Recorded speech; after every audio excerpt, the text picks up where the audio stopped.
بسم الله الرحمن الرحيم. يسألونك عن الأنفال قل الأنفال لله والرسول فاتقوا الله وأصلحوا ذات بينكم وأطيعوا الله ورسوله إن كنتم مؤمنين. Ey Muhammed, sahabalarың ғанимәтләрне қандақ тәқсім қылышың тоғырлық сәні сорышыды. Олар айтқанки, ғанимәтләр тоғысы үкім чықырыш Аллахқа ва оның пайғамбары хастыр. Аллахтан қорқыңлар, ixtilop qilishmay ittifoq bo'lib aranglan tuzanglar. Agar sizlar mu'min bo'lsanglar, Allohga va Allohning payg'ambariga itoat qilinglar. Al-anfalu g'animatlar. Bu nafl degan so'zningki ko'pligi, buningki lug'at ma'nosi ko'payish, ziyoda bo'lish degan gap. G'animatlarningki anfal deb atilishining sababi chunki g'animatlar dinni qo'g'dash, vatanni qo'g'dashdan keyin oladigan narsa bo'lganligi uchun shuningga ziyoda berildigan, shundan ziyoda qilinib oladigan narsa bo'lganligi uchun anfal deb atalgan. Masalan, nafl namoz deymiz masalan. Ya'ni farz namozdan ortiqi. G'animatga aloqador bu oyatlarning nozil bo'lish sababi haqida Abdullah ibn Abbas radhiyallohu anhu rivoyat qilib shunday deydi. Badr kun bo'lganda Rasululloh sallallohu alayhi va sallam kimki bir kafirni o'tdasa, uningga mundaq mukofot va mundaq narsalar bor. Kimki bir asrni asirga olsa, mundaq mukofot bor dedi. Yashnab qolganlar, qeyrilar bayroqni ching tutib, bayroqning ostida turdi. Ammo yoshlar ular jangga atlanib ketdi va g'animatlarni elishga atlanib ketdi. Jangdan keyin shuning bilan yashnab qolganlar yoshlar dedi-da, biz sizlarning kayninglar turib bergandik. Agar sizlarga bir ish bo'lib qolgan bo'lsa oldida, bizning yerimizga qaytib kelatdinglar. Shuning uchun g'animatlarda bizni sizlarga sherik qilinglar, biz g'animatlardan olayli dedi va yoshlar unimada shuning bilan ular talash tortish qilib qolib payg'ambar sallallohu alayhi va sallamning oldiga keldida, shuning bilan yasalunaka anil anfal degan bu oyat nozil bo'ldi va payg'ambar alayhisalom g'animatlarni ularning o'rtasida barobar taqsim qilib berdi. Am suraning tafsili mazmuniga kelsak, yasalunaka anil anfal, ular sendan g'animatlar haqida so'rashadi. Ya'ni ey Muhammad, sening sahobalaring Badr g'azotida erishgan g'animatlar haqida seni so'rashadi. Qanday taqsim qilindi deb so'rashyotidi. Aytqanki, bu g'animatlar Alloh uchun va payg'ambar uchun. Ya'ni buningdagi hukm, g'animatlarni qanday taqsim qilish haqidagi hukm Allohga va Allohning payg'ambariga xos va sizlarga xos emas. Shunga sizlar Allohdan qo'rqinglar. Allohga itoat qilinglar. Gunoh ma'siyatlardan saqlaninglar. Aranglarni isloh qilinglar. Ya'ni aranglarni o'zaro ittifoqlashish bilan, ixtilof qilishmaslik bilan isloh qilinglar, o'ngshanglar.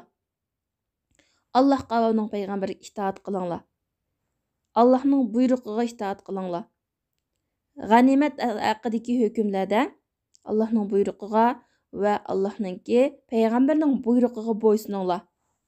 Ubadat ibn Samit radhiyallohu anhu shunday deydi, bu oyat biz sahobalar haqida tushgan Badr g'azoti bo'lgan chaqda deydi. Biz ixtiloflashib qoldik, hatto axloqimizmi buzilib ketdi. Ondan Alloh g'animatlarni bizning qo'limizdan ep qo'ydi va uni payg'ambar alayhisolamga qildi. Payg'ambar alayhisolam bu g'animatlarni aramizda barobar taqsim qildi. Mana shunday qilgan vaqtida Allohga taqvolik qilish, payg'ambarga itoat qilish va o'zaro aramizni o'ngshash mushningdan chiqadi deydi. Ya'ni Alloh taqvodorlik qilgan bo'ldik, payg'ambarga itoat qilgan bo'ldik va aramizni o'ngshaldi, barobar taqsim qilib bergandan keyin deydi. Agar sizlar mu'min bo'lsanglar, bu yerda bu bir shart, uning javob tashlangan. Ya'ni agar sizlar haqiqiy mu'min bo'lsanglar, mukammal mu'min bo'lsanglar, iymoninglarda rostchil mu'min bo'lsanglar, undaqda Allohga va Allohning payg'ambariga itoat qilinglar degan javobi chiqib qolgan. Innamal mu'minun, ya'ni iymonida rostchil, ixlosmand, iymoni mukammal mu'minlar degan. Innamal mu'minuna allazina idza zukirallohu wajilat qulubuhum va idza tuliyat alayhim ayatuhu zadatuhum imanan va ala rabbihim yatawakkalun. Alloh zikr qilgan vaqtida ularning qalblari titrab ketadi. Allohning oyatlari ularga tilovat qilinsa, ularning iymoni ziyoda bo'ladi, iymoni oshidi, iymon kuchaydi. Ular Parvardigoriga tavakkul qilguvchilardir. Ular Rabbiga, Alloh taologa tavakkul qiladi. Ya'ni Allohning ismi tilga ilinsa, ularning qalblari shu Allohning ismi tilga ilinish hamon qo'rqib ketadi.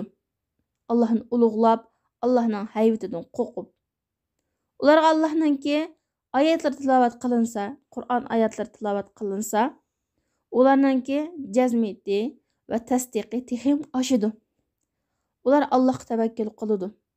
Allohdan boshqasidan umid kutmaydi. Allohdan boshqasidan qo'rqmaydi.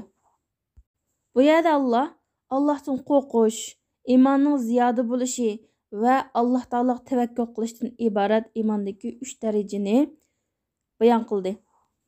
O müminlarning sifatlaridan yana allazina yuqimunas-sola, ular namozni ado qiladi. Va mimma razaqnahum yunfiqun, biz ularga rizq qilib bergan narsalardan ular chiqim qiladi. Yuqimunas-sola, ya'ni ular namozni eng mukammal ravishda ado qiladi. Xushusi bilan, farzlari bilan, adablari bilan. Va ular Alloh taologa itoat qilib, Allohning roziligini ko'zlab, Alloh ularga ato qilgan rizq qilib bergan narsalardan chiqim qiladi. Bu yerdagi chiqim qilish zakotni o'z ichiga oladi, ham undan boshqa nafl sadiqalarni o'z ichiga oladi. Ana shular haqiqiy mu'minlardir. Biz yuqori tilga o'tgan iymon sifatlari bilan sifatlangan mu'minlar, ular iymonda rostchil, iymoni mukammal mu'minlardir. Chunki ular iymon bilan yaxshi amal o'ttirsini jo'qladi. Ham iymon etdi, ham yaxshi amallarni qildi. Lahum darajatun inda robbihim.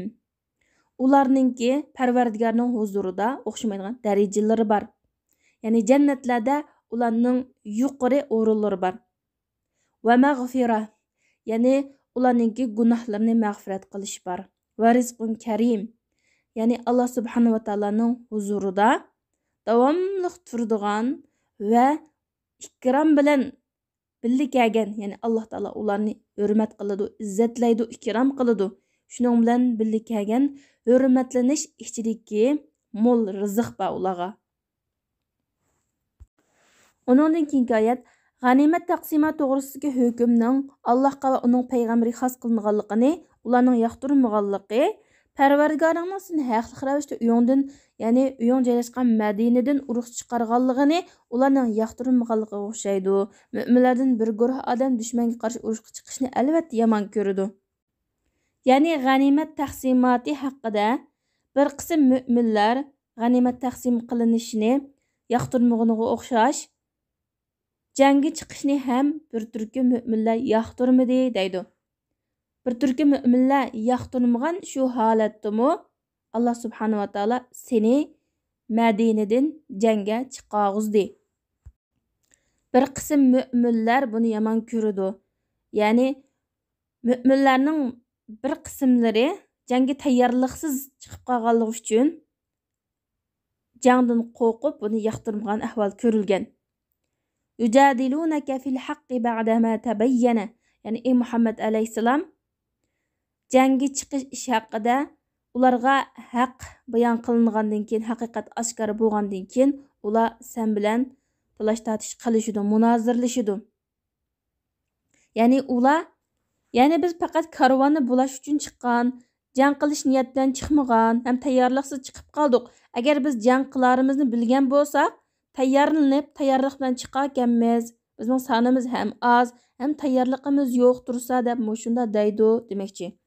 Ayni vaqtda mushriklardan bir karvon Abu Sufyan boshchiligida oladigan narsalarni elib, setib olgan narsalarni setib olib, to'ylarga besib, Makka taraf qarab qaytayotganda payg'ambar alayhisalom 300 necha sahoba bilan chiqib, shu karvonni bulaymiz deb chiqqan.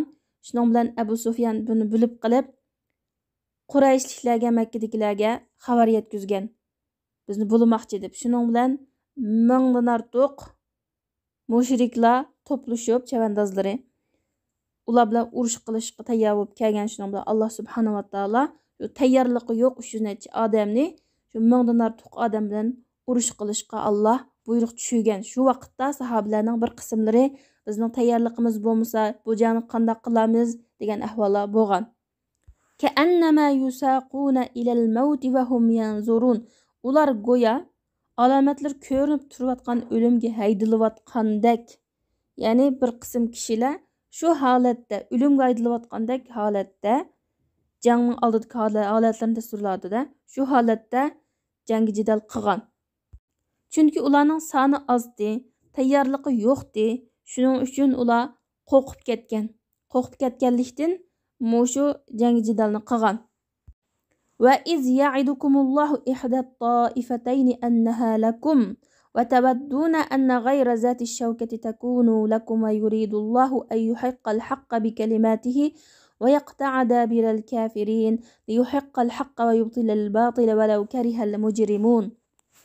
Öz vaqtida Allah ikki guruh, ya'ni biri mushriklar karvoni, ya'ni biri mushriklar qo'shunidan iborat birining qo'linglarga keltirilishini va'da qildi. Ya'ni ya karvonni bulaysizlar, g'animat olsizlar, yoki ularni o'ldirib g'alaba qilsizlar. Sizlar qurolsiz guruhning, ya'ni karvonning qo'linglarga keltirilishini yoqtirdinglar. Allah o'z so'zlari orqali haqni haq qilishni, ya'ni islom dinini ustun qilishni, kofirlarning yiltizini qurtishni xohlaydi.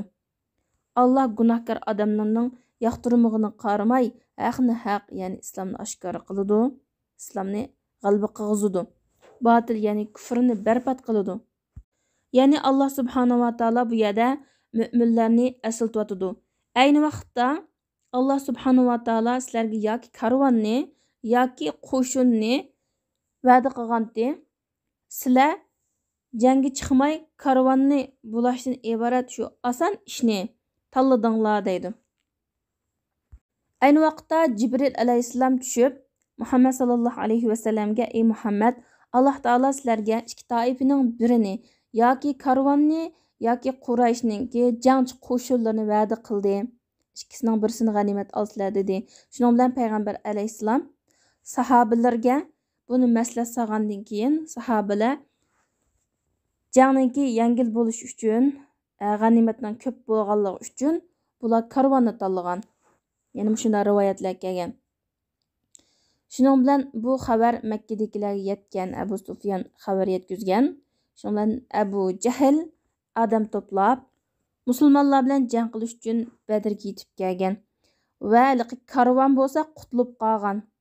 Ya'ni Abu Sufyan tijorat karvonini elib bexatar holda Makkaga yetib kelgan va Abu Jahl jangchi qo'shinlarni boshlab kelgan. Shundan payg'ambar alayhissalom sahobalarga bu xabarni yetkazgan vaqtda ba'zi sahobalar biz jang qilmasak bo'ldi, karvonni qo'g'ilsak bo'ldi degan chog'da payg'ambar alayhissalom g'azablangan. Shuning bilan sahobalarning ichidan masalan Sa'd ibn Ubadaga o'xshash sahobalar o'rnidan dast turib, biz sana agishmiz Rasululloh, mayli jang qilayli degan.